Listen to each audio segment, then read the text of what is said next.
Okay, here's what you should be getting at the starter relay. You have the diagram there. I'm sure you found that. So we have power. Key is on. Okay, so key off.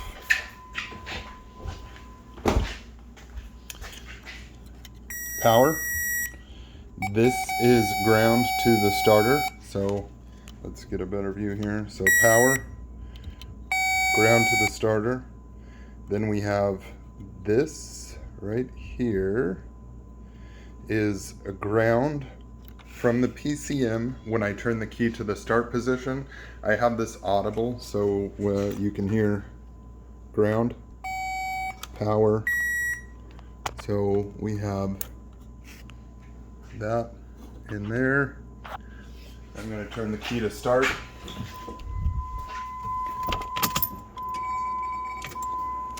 If you watch. Okay, so with the key in the start position, we are getting ground, and then this right here is power in the start position. So let's come back here.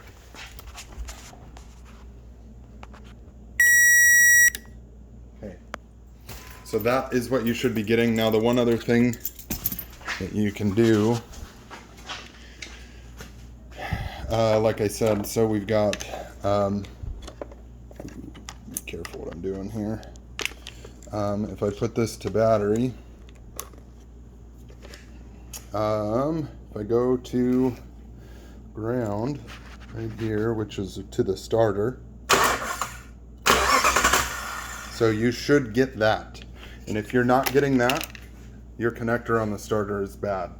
I mean, it could be a number of things, but that is overwhelmingly the common problem with this. And if sending power directly down to that pin is not working, is not cranking it over, you don't have a good connection down there. It is that connector, period.